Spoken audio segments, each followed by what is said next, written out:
사도행전 13장 32절부터 39절 말씀. 우리는 하나님께서 조상들에게 하신 그 약속을 여러분에게 기쁜 소식으로 전합니다. 하나님께서 예수를 일으키셔서 조상들의 후손인 우리에게 그 약속을 이루어 주셨습니다. 시편 둘째 편에 기록된 바 너는 내 아들이다. 오늘 내가 너를 낳았다 한 것과 같습니다. 하나님께서 그를 죽은 사람 가운데서 살리시고 다시는 썩지 않게 하셨는데 이렇게 미리 말씀하셨습니다. 다윗에게 약속한 거룩하고 확실한 복을 내가 너희에게 주겠다. 그러므로 다른 시편에서는 또 이렇게 말씀하셨습니까? 주님께서는 주님의 거룩한 분이 썩지 않게 하실 것이다. 다윗은 사는 동안 하나님의 뜻을 받들어 섬기고 잘 들어서 조상들 곁에 묻혀 썩히고 말았습니다. 그러나 하나님께서 살리신 분은 썩지 않으셨습니다. 그러므로 동포 여러분, 바로 이 예수를 말미암아 여러분에게 죄의 용서가 선포된다는 것을 알아야 합니다. 여러분이 모세의 율법으로는 의롭게 될 수 없던 그 모든 일에서 풀려납니다. 믿는 사람은 누구나 다 예수 안에서 의롭게 됩니다. 아멘. 오늘 본문의 시작은 우리는으로 시작하죠. 우리는 누구를 이야기하냐면 바울과 바나바를 이야기합니다. 바울과 바나바가 기쁜 소식을 전하는데 본문의 우리는 이것을 또 우리로 이해하시면 될 것 같아요. 그럼 바울과 바나바를 우리로 성경은 이야기했죠. 이것을 또 우리도라고 받아들이면 돼요. 여기 모인 우리가 해야 되는 일은 바울과 바나바가 했던 것처럼 우리 역시 기쁜 소식을 전하는 일에 힘써야 한다라는 것 여러분이 기억하시고 오늘 말씀을 들으시면 좋을 것 같습니다. 여러분, 그렇다면 기쁜 소식이라는 것이 어떤 것인가? 오늘 본문에서 이야기하는 기쁜 소식은 무엇을 말하는가? 32절에 그 기쁜 소식의 내용이 있습니다. 32절 보시면 우리는 하나님께서 조상들에게 하신 그 약속, 그러니까 기쁜 소식이라는 것이 무엇이냐면 하나님께서 조상들에게 하신 그 약속을 기쁜 소식이다라고 이야기해요. 그러니까 우리가 전해야 하는 것이 무엇이냐? 하나님께서 조상들에게 하신 그 약속을 전해야 한다라는 것이에요. 오늘 우리가 보면 조상들에게 주신 약속이라고 되어 있는데 이것을 더 정확하게 번역하면 이렇습니다. 조상들에게 이루어진 약속. 이해가 되시나요? 조상들에게 주신 약속을 더 정확한 번역으로 하면 조상들에게 이루어진 약속. 그러니까 이 약속이 앞으로 이루어질 게 아니라 조상들에게 이루어졌다라는 것이에요. 이 조상들에게 이루어진 약속이 바로 무슨 소식이다? 기쁜 소식이다. 여기까지 이해되셨죠? 여러분, 약속의 중요성은 뭔가요? 약속의 중요성은 그 내용, 약속의 내용도 중요하지만 그 약속의 생명은 무엇이냐면 지켜지는 데 있어요. 아무리 내용이 좋다 한들 지켜지지 않으면 그 약속은 아무 의미가 없는 것이죠. 약속의 생명은 지켜지는 데 있습니다. 하나님의 언약은 약속이에요. 하나님이 그의 백성인 이스라엘 백성과 함께 언약을 맺었어요. 약속을 하셨어요. 그런데 그 약속이 어떻게 되었냐? 그 조상들에게 그 약속이 이루어졌다라고 성경이 이야기하는 것이죠. 이스라엘 백성들 조상들에게 그 약속이 주어졌을 뿐 아니라 그 이후에 그 약속들이 성취되었다라는 것입니다. 33절 말씀, 하나님께서 예수를 일으키셔서 조상들의 후손인 우리에게 그 약속을 이루어 주셨습니다. 그 약속, 기쁜 소식, 그것이 우리에게, 조상들에게 다 이루어졌다라는 것이죠. 하나님께서 이스라엘 백성들, 이스라엘 조상들에게 어떤 기쁜 소식, 어떤 약속을 주셨느냐? 그 약속의 내용은 이것이에요. 예수님을 죽은 자 가운데서 다시 살리신 것. 하나님께서 당신의 그 약속을 언제 성취하셨냐? 바로 이스라엘의 후손들, 자녀들 때에 그 약속을 성취하셨다라는 것입니다. 하나님께서 예수님을 이 땅에 보내시기 700년 전에 이사야 선지자를 통해서 이스라엘 조상들에게 이렇게 말씀하셨어요. 이사야서 55장 3절 말씀입니다. 너희는 귀를 기울이고 나에게 와서 들어라. 그러면 너희 영혼이 살 것이다. 내가 너희와 영원한 언약을, 약속을 맺겠으니 이것은 곧 다윗에게 베푼 나의 확실한 은혜다. 여러분, 하나님께서 이스라엘 조상들에게 다윗에게 확실한 은혜, 그것을 영원한 약속을 주셨어요. 그 약속은 하나님께서 예수 그리스도를 통해서 죽은 자 가운데서 다시 살리신 것, 그래서 영원히 썩지 않은 영원한 생명의 구주로 삼겠다. 이게 바로 약속의 내용이에요. 그리고 그 약속은 하나님께서 예수 그리스도를 죽은 자 가운데서 다시 살리심으로 그 약속이 성취되었다. 여러분, 이렇게 놀라운 일들이 어떻게 일어날 수 있었을까요? 이스라엘 그 후손들에게, 자손들이 어떻게 이 놀라운 약속을 볼 수 있었을까요? 그것은 이스라엘 조상들이 자신들에게 임한 하나님의 말씀을 뭐 했기 때문에? 믿었기 때문에. 하나님의 그 약속을 믿었기 때문에 후손들이 본 거예요. 그 믿음의 조상들, 그 이스라엘의 조상들이 그 약속을 받아서 그 약속을 믿지 않았다면 그 후손들은 보지 못했을 거예요.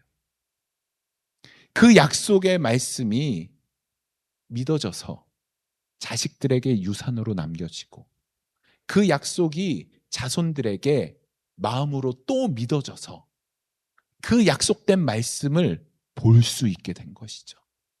그것을 만질 수 있게 된 것이죠. 여러분, 그렇다면 우리는 자녀들에게 또 이 세상 모든 사람들에게 우리가 이 믿음의 유산들을 전해야 돼요. 우리는 믿음의 조상들로부터 이것을 잘 받았어요. 그래서 여러분들이 이 자리에 있는 것이죠.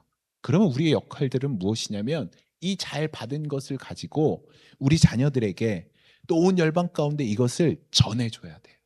전해야 돼요. 이것이 우리의 역할이에요. 부모의 역할이에요. 교회의 역할입니다. 그렇다면 여러분은 어떤 유산을 전해줘야 될까요? 우리가 어떤 것을 전해줘야 될까요? 아브라함이 처음에 믿음의 조상이죠. 하나님이 아브라함에게 약속의 땅, 언약의 땅을 약속하셨어요. 너는 저 가나안 땅으로 가라. 하나님이 약속하셨어요. 그리고 내가 너에게 또 너의 자손들에게 이 땅을 줄 거야 라고 약속하셨어요. 여러분, 하나님이 약속하신 땅, 또 하나님이 아름답다라고 약속하신 땅은 얼마나 좋을까요? 여러분, 그 약속의 땅을 가리켜서 이렇게 얘기하죠. 젖과 꿀이 흐르는 땅. 모세가 40년간 광야 생활을 거쳐서 이스라엘 백성들을 젖과 꿀이 흐르는 그 가나안 땅으로 인도했어요. 그 입구까지 인도했어요. 그리고 나서 모세가 모압 평지 앞에서 그 가나안 땅을 바라보면서 이스라엘 백성들에게 마지막 유언을 해요. 그 유언의 말씀이 신명기 11장 16절 17절에 기록되어 있어요. 여러분 한번 보실까요? 너희는 스스로 삼가라. 두렵건대 마음에 미혹하여 돌이켜 다른 신들을 섬기며 그것에게 절함으로 여호와께서 너희에게 진노하사 하늘을 닫아 비를 내리지 아니하여 땅이 소산을 내지 않게 하심으로 너희가 여호와께서 주신 무슨 땅? 아름다운 땅에서 속히 어떻게 된다고요? 멸망할까 하노라. 하나님이 약속하신 땅은 아름다운 땅이에요. 누가 봐도 아름다운 땅이에요. 젖과 꿀이 흐르는 땅이래요. 그 아름다운 땅에 가난 이스라엘 백성들, 여러분 노예였던 사람들이에요. 노예. 정말 땅만 파고 집만 옮기다가 출애굽한 사람들이에요. 그런 노예였던 이스라엘 백성이 가나안 땅, 아름답고 젖과 꿀이 흐르는 가나안 땅에 입성했어요. 처음으로 가져보는 내 땅이에요. 그리고 내 땅에서 내가 농사 지으니까 굉장히 많은 소출을 얻을 수 있어요. 여러분, 이렇게 아름다운 풍성한 곡식들을 얻게 되기 때문에 얼마나 좋았을까요? 이 이스라엘 백성들이.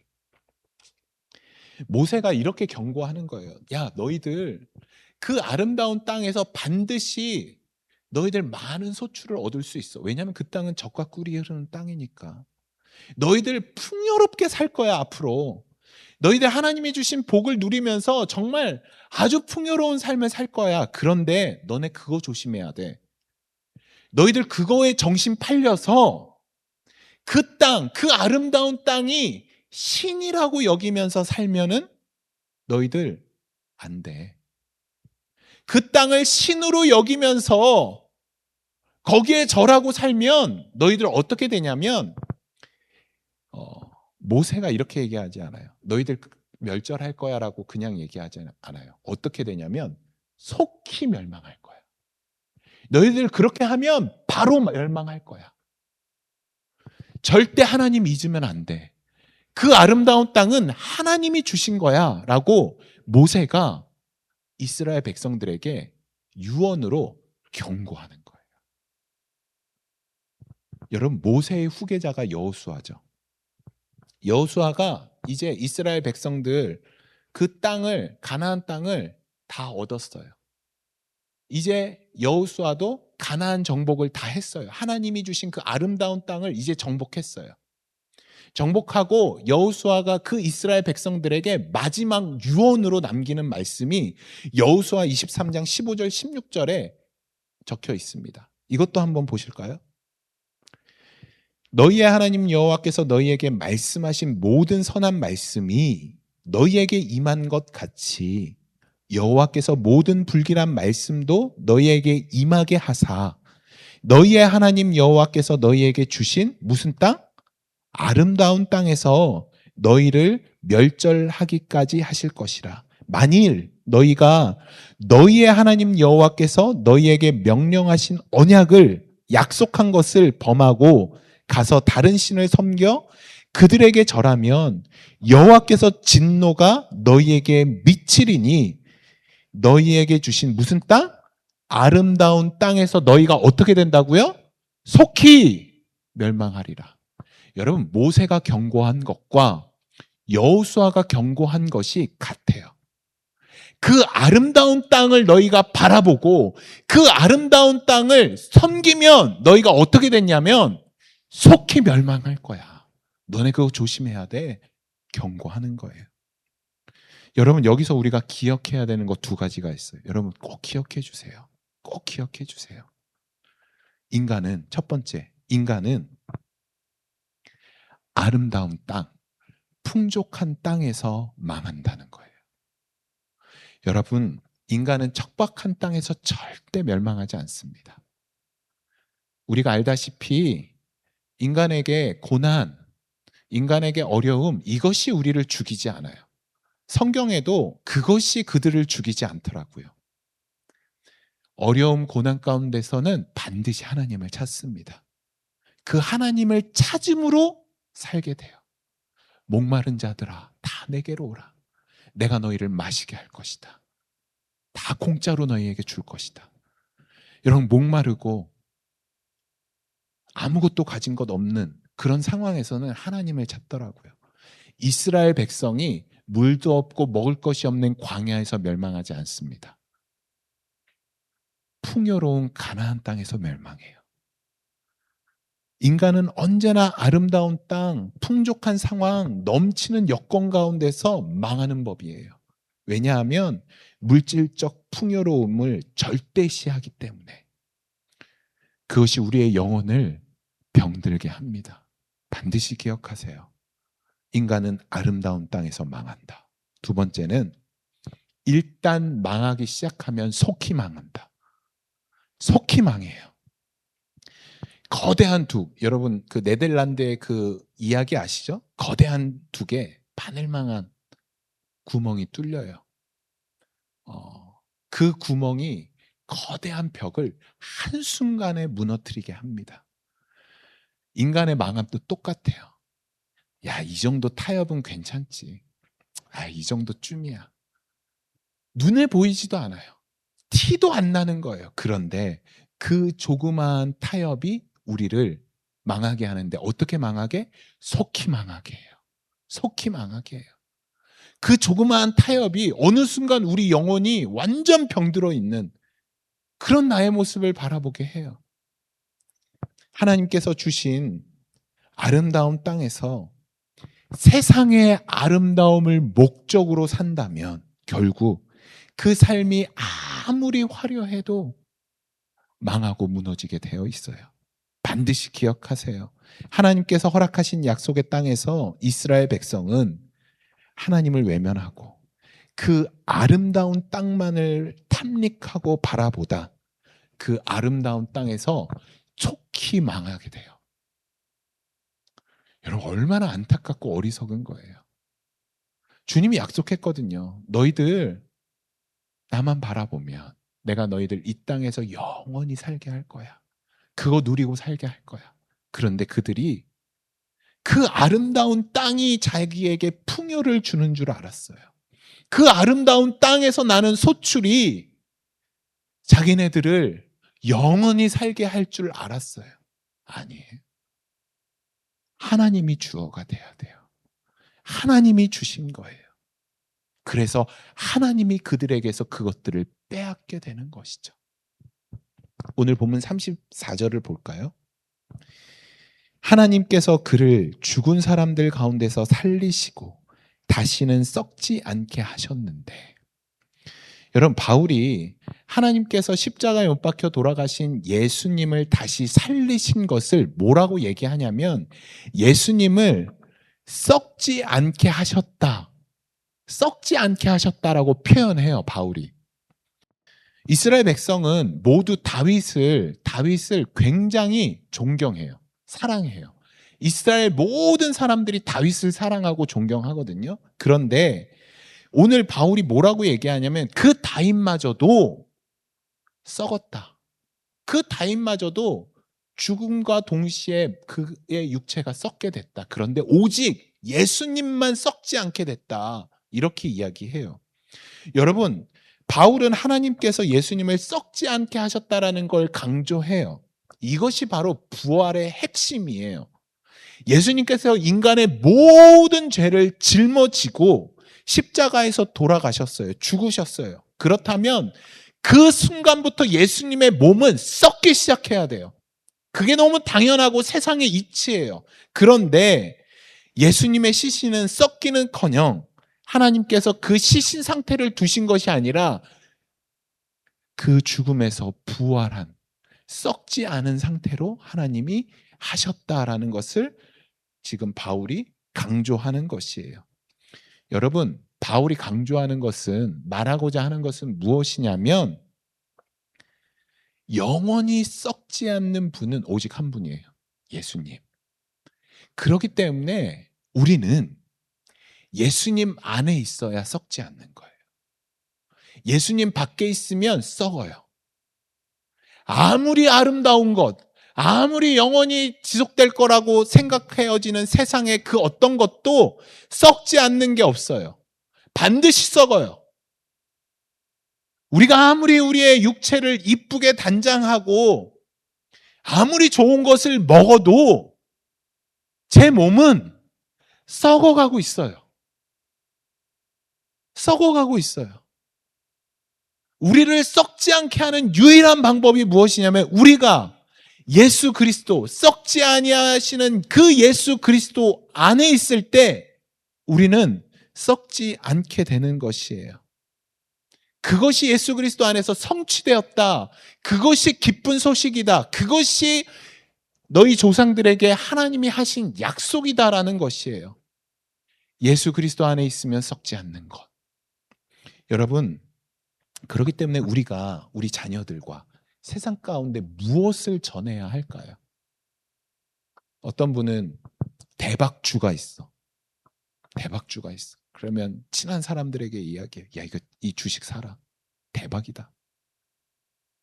제가 여러 명 봤어요. 같이 사서 망한 사람들. 여러 명 봤죠. 그것을 복된 소식이라고 함께 나누는 거. 여러분, 그게 진짜 복된 소식인가요?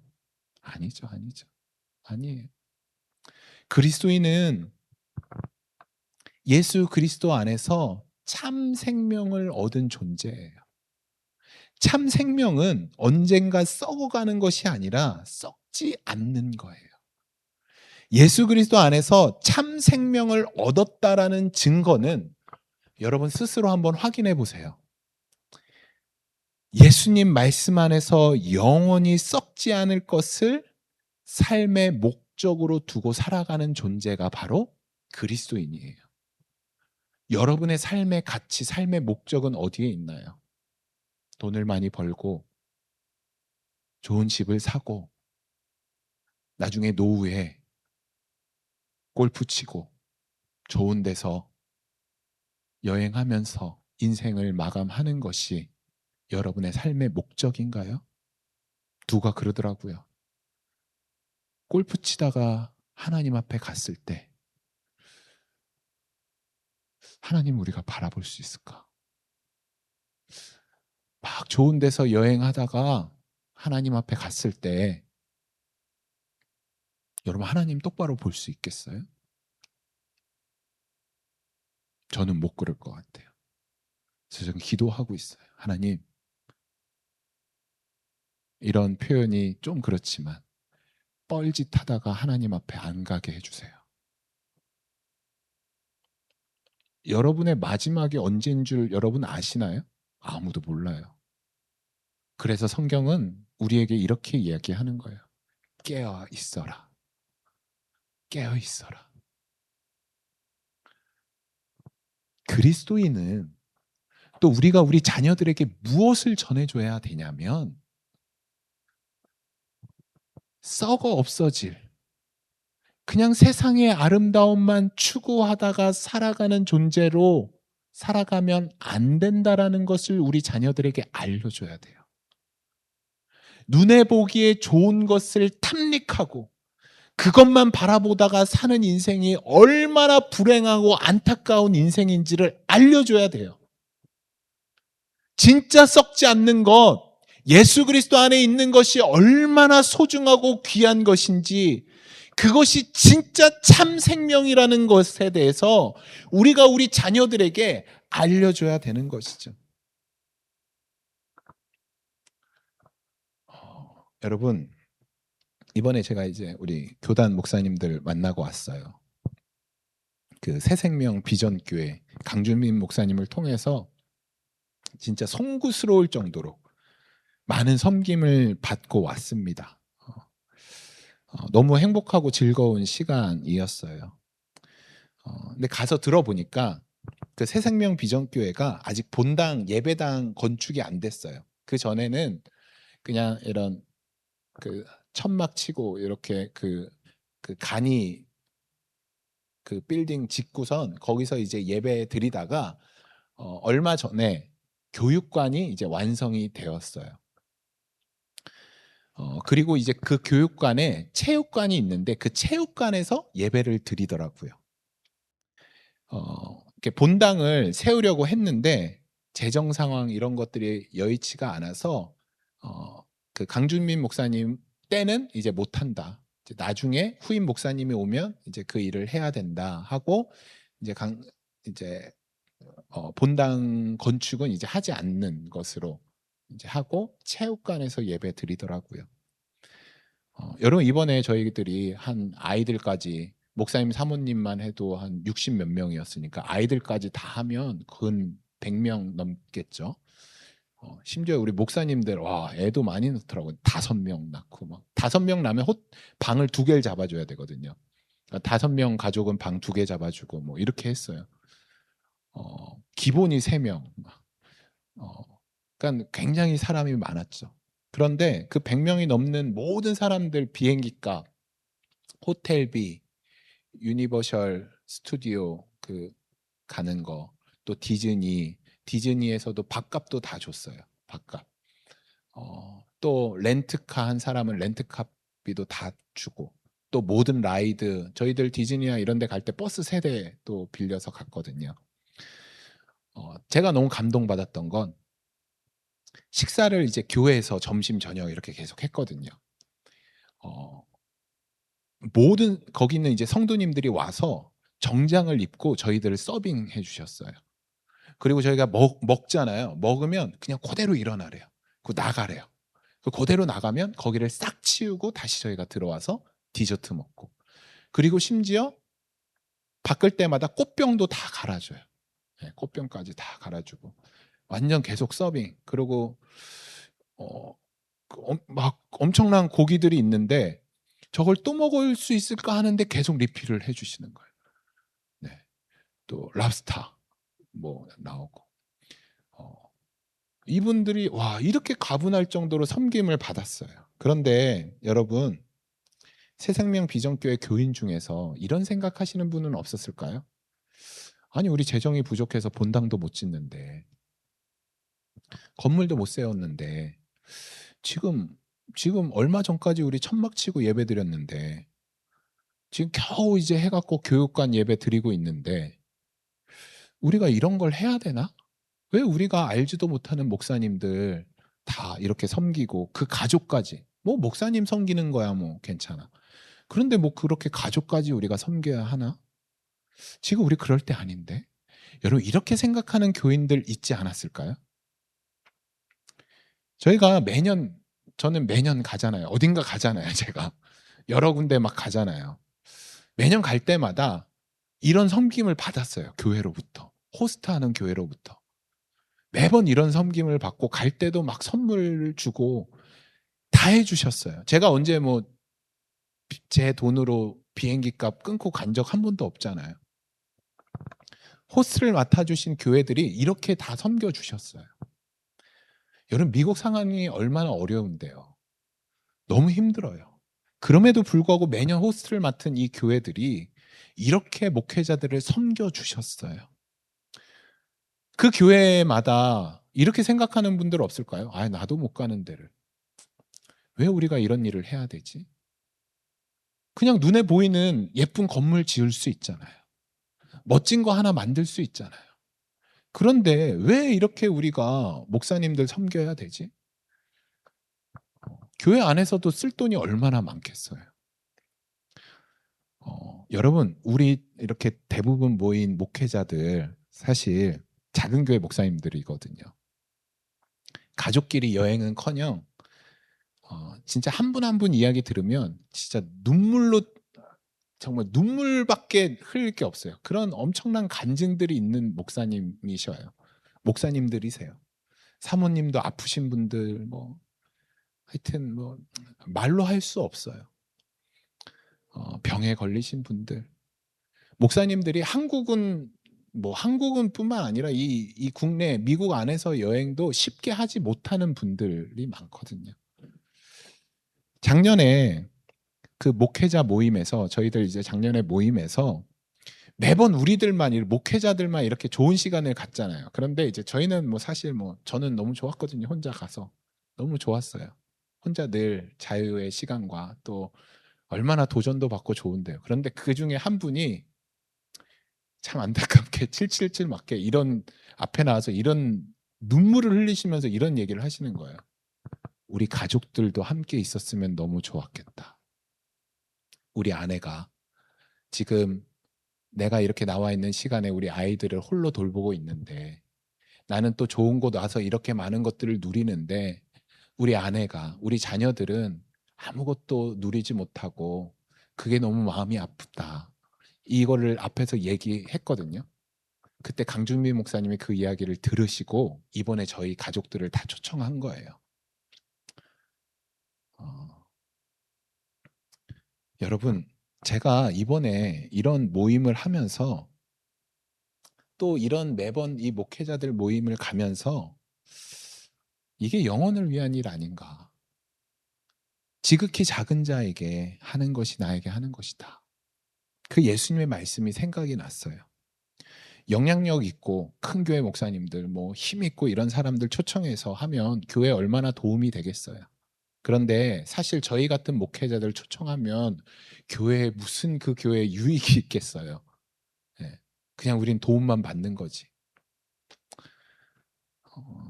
저는 작은 자를 돌보고 작은 자의 신음을 흘려듣지 않는 이 마음이 영혼을 위하는 것이다라는 생각이 들더라고요. 모임이 끝나고 이제 목사님들이 감사의 말을 이제 카톡으로 다 남기는데 그 중에 한 분의 내용이 너무 감동이 돼서 여러분께 한번 알려드리려고 가져왔습니다. 꿈같던 3박 4일의 시간이 지났네요. 초등학교 때부터 방학이 되면 친구들 이야기를 하며 그렇게 가고 싶어 하던 디즈니랜드를 아들이 군대 가기 전에, 딸아이 고등학교 졸업하기 전에 드디어 이루게 되었네요.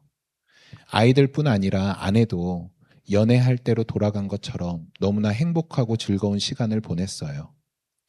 그리고 가족들이 좋아하니 삶과 사역에 지쳐 오기를 망설이던 저도 너무 잘 왔다는 생각을 하게 됩니다. 이곳에서 섬김을 받으며 누렸던 쉼과 회복을 통해 다시금 힘찬 사역의 발걸음을 내딛을 수 있을 것 같습니다. 행사를 위해 섬겨주신 진행팀 목사님들, 라이드로 수고해주신 LA 지역 목사님들, 재정적으로 후원해주신 목사님들, 그리고 새생명 비전교회 강준민 목사님과 성도들에게 모두 감사합니다. PS, 그리고 아들이 나중에 돈 많이 벌게 되면 나도 이렇게 섬기겠다고 그 이상으로. 어, 어, 여러분, 우리가 영혼을 위해, 영원한 것을 위해, 썩지 않는 것을 위해 살지 않으면 우리 자녀들은 그렇게 살지 않아요. 그들도 썩어질 세상의 아름다움만 쫓아 속히 망하는 인생으로 살게 될 거예요. 이분들이 보여주신 것은 다른 게 아니에요. 우리 자녀들에게 영원한 것을 사는 것이 얼마나 행복이고 기쁨인지를 보여준 것이에요. 그리고 우리 자녀들이 그것을 보고 나도 영원한 것을 위해서 살아야지. 소망을 얻고 돌아온 것이죠. 사랑하는 성도 여러분, 우리 복음교회 자녀들에게 무엇을 보여줄까요? 세상의 아름다움만 추구하다 살면서 속히 망해버리는 그 아무 소망 없는 인생을 보여줄까요? 아니면 비록 가진 거 없지만, 비록 할 것도 없지만, 뭐 손에 든 것 없지만, 그래도 영원한 것을 위해 추구하며 살아가는 우리의, 그래서 영원한 것을 소유한 우리의 인생을 우리 자녀들에게 보여줘야 되지 않을까요? 어, 제가 비행기 오면서 어떤 상상을 했냐면, 우리 교회도 그랬으면 좋겠다. 우리 교회도 이랬으면 좋겠다. 근데 너무 많은 사람 못 하잖아요. 그럼 우리는 언제 할 수 있겠어요? 근데 전 하고 싶거든요.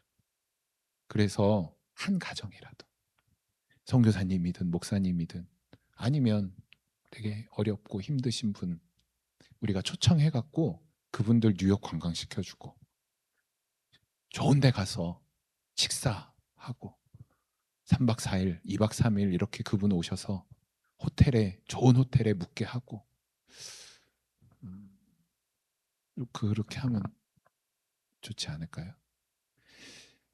우리 이 저희 3040 요 젊은 목회자들의 멘토 되시는 목사님이 애틀란타 섬기는 교회 안선홍 목사님이거든요. 제가 개인적으로 되게 존경하는 목사님인데 그 안선홍 목사님이 섬기는 애틀란타 섬기는 교회의 핵심 가치가 뭔 줄 아세요? 버거울 만큼 구제하고 선교하는 교회. 아, 너무 좋지 않아요? 이걸로 바꾸고 싶더라고요. 근데 베꼈다고 할까봐 못 바꾸겠는데 저 이 말이 너무 좋아요. 버거울 만큼 구제하고 선교하는 교회. 우리 할 수 있지 않아요? 우리 이 정도는 할 수 있죠. 아니 우리도 할 수 있죠. 우리 교회가 버거울 만큼 하면 되잖아요. 우리 위해서 사실 교회 예산을 제일 많이 쓰거든요. 수련회 가고 하는 거, 우리 먹고 하는 거. 그거 좀 줄이고 진짜 버거울 만큼 선교하고 버거울 만큼 그렇게 1년에 한 분씩 초대해서 그분들 섬기고 하면 얼마나 좋을까. 이번에 제가 선교사님 우리 이집트 선교사님 오시고 라오스 선교사님 오시고 이렇게 하는 거 보니까 우리가 좀 버거우면 할 수 있을 것 같아요. 해보니까 할 수 있겠더라고요. 그래서 우리 이거 소망으로 가지면 어떨까요? 이게 우리 교회의 적용점 아닐까요? 또 이것을 본 우리 자녀들이, 또 그 섬김을 받은 자녀들이 이 영원한 것을 또 소망할 수 있겠죠. 우리 그렇게 살아가는 우리 복음교회, 우리 각자의 삶이 되기를 간절히 소망합니다. 우리 이 시간에 함께 기도하실까요? 우리 결단하면 좋겠어요. 작은 교회라고 우리 아무것도 못해요 하는 것이 아니라 우리가 버거울 만큼 지극히 작은 가를 섬길 수 있는 교회가 되었으면 좋겠어요. 우리가 버거울 만큼 영원한 것을 위해서 살아가면 좋겠어요. 남는 거 그냥 드리고 그냥 거지에게 홈리스에게 주는 것처럼 하는 것이 아니라 진짜 마음을 다하고 선교헌금 할 때도 작은 금액이지만 우리가 진짜 마음을 다하고 기도하면서 이 일들을 했으면 좋겠어요. 여러분 그 마음을 하나님 나에게 부어주세요. 함께 기도하면 좋겠어요. 영원한 것을 위해 살아가는 내가 되길 소망합니다. 함께 기도하며 주님 앞에 나가도록 하겠습니다. 주님,